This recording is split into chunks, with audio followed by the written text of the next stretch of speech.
আপনাদেরকে বলছি, যারা আগস্টকে সামনে রেখে বিভিন্ন ধরনের আতঙ্ক ছড়াচ্ছেন এবং এই আগস্টে এটা হবে, সেটা হবে, সরকার পতন হবে, দেশে বিশাল আন্দোলন হবে, উমুকে চলে আসবে দেশে, এই ধরনের যারা মিথ্যা প্রভাকাণ্ডা ছড়াচ্ছেন, মিথ্যা তথ্য ছড়াচ্ছেন, যারা মিথ্যা আতঙ্ক ছড়াচ্ছেন, জনগণের ভিতরে একটা উস্কানির সৃষ্টি করছেন, জনগণের ভিতরে একটা জনমনে একটি বিভ্রান্তির সৃষ্টি করছেন, জনমনের ভিতরে একটি আতঙ্কের সৃষ্টি করছেন, তাদেরকে বলছি আপনারা এগুলো বন্ধ করেন। কন্টেন্ট লেখার জন্য, কন্টেন্ট ক্রিয়েট করার জন্য অনেক ধরনের টপিক রয়েছে, অনেক ধরনের দেশাত্মবোধক বিষয় রয়েছে। দেশের স্বার্থে কথা বলুন, দেশের উন্নয়নের জন্য কথা বলুন।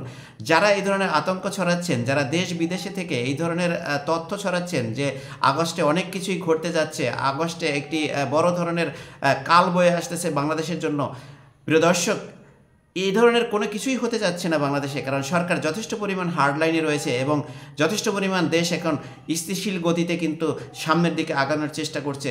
সুতরাং এই ধরনের মিথ্যা প্রচারণা থেকে সবাইকে অনুরোধ করছি, প্লিজ এগুলো বন্ধ করে দেশের স্বার্থে কাজ করুন, দেশকে নিয়ে কথা বলুন, দেশের উন্নয়ন নিয়ে কথা বলুন এবং সরকারকে উপদেশমূলক, পরামর্শমূলক কিছু কন্টেন্ট তৈরি করুন।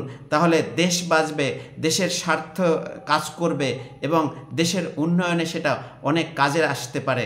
আমি আজকের একজন কথা বলছি, কালকের আপনারা 10 জন কথা বলবেন, পরশুদিন 1 লক্ষ কথা বলবেন। সুতরাং প্রথমত দৃষ্টিকোণ থেকে আপনাদের মনে হতে পারে যে আমরা এগুলো বলে কোনো লাভ নাই, এগুলো কারো কর্ণপাত হবে না।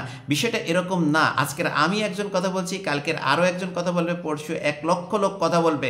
বলতে বলতে একটা সময়ে কিন্তু আমাদের দেশের সমাজ পরিবর্তন সম্ভব। আমাদের দেশের সমাজের পরিবর্তন, দেশের উন্নয়ন সব কিছুই কিন্তু আমাদের সাধারণ মানুষের হাতে রয়েছে এবং আমরা সাধারণ মানুষ ইচ্ছা করলেই কিন্তু দেশকে একটি সুন্দর সুন্দর সমৃদ্ধশালী একটি পথে কিন্তু এগিয়ে নিয়ে যেতে সক্ষম হব। যখন আমরা এই ধরনের ন্যায়ের কথা বলতে থাকবো, তখন অন্যায়গুলো কিন্তু আস্তে আস্তে দূরে সরে যেতে থাকবে এবং অন্যায়গুলো কিন্তু আস্তে আস্তে নির্মূল হতে থাকবে এবং অন্যায়কারীরা, এই মিথ্যাচারকারীরা কিন্তু আস্তে আস্তে আস্তে আস্তে কোণঠাসা হয়ে যাবে এবং তাদের ভিতরে কেউ কেউ কিন্তু ভালোর পথে চলে আসবে। সুতরাং বলতে শুরু করুন। আমার জায়গা থেকে আমি বলছি, আপনার জায়গা থেকে আপনি বলুন, ভালো কথা বলুন, মিথ্যা প্রচারণা নয়, আতঙ্কের সৃষ্টির জন্য কোনো ধরনের কোনো হেডলাইন নয়, এগুলো বন্ধ করতে হবে। বড় বড় আলোচক সমালোচকদেরকে আমি দেখেছি যে হেডলাইন বিজনেস শুরু করেছে, দেশ বিদেশে বসে তারা এগুলোকে অতিরঞ্জিত করে। আমি বিভিন্ন সময় দেখেছি যে বড় বড় আলোচক সমালোচকরা দেশ বিদেশের মাটিতে থেকে বিভিন্ন ধরনের টাইটেলকে বিকৃত করে প্রচার করছেন যে এই আগস্টে একটা বড় ধরনের কিছু ঘটতে যাচ্ছে, হ্যান হচ্ছে, ত্যান হচ্ছে। সম্পূর্ণ মিথ্যা প্রচারণা, সম্পূর্ণ বানোয়াট। কারণ কোনো সুযোগ নেই এই সরকারকে আসলে ব্যাহত করে তারপরে দেশের ভিতরে একটা নৈরাশ্যের সৃষ্টি করা। সরকার যখন মনে করবেন যে সুনির্দিষ্ট জায়গায় যখন দেশকে দাঁড়াতে সক্ষম হবেন, তখন অবশ্যই সে নির্বাচন দিবে এবং নির্বাচনে যারা সংখ্যাগরিষ্ঠ দল রয়েছেন, আপনারাই নির্বাচিত হবেন এবং আপনারাই সরকার গঠন করবেন, তাতে কোনো সমস্যা নাই।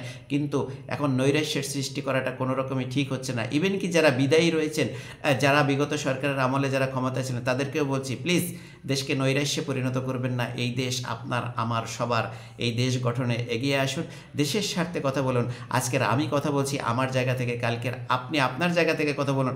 এভাবে করতে করতে লক্ষ লক্ষ মানুষ যখন ন্যায়ের পথে কথা বলবে, তখন অন্যায় ভেসে যেতে বাধ্য হবে। এটা কোনো রাজনীতি নয়, এটা কোনো রাজপথে এসে লড়াই করার কোনো বিষয় নয়। বিষয়টা হচ্ছে মানুষকে সচেতন করে গড়ে তুলতে হবে। কোনো মিথ্যাচার নয়, কোনো ধরনের কোনো আতঙ্কমূলক খবর প্রচার নয়। ধন্যবাদ সবাইকে। এই আশা ব্যক্ত করে বিদায় নিচ্ছি। আসসালামু আলাইকুম, আল্লাহ হাফেজ।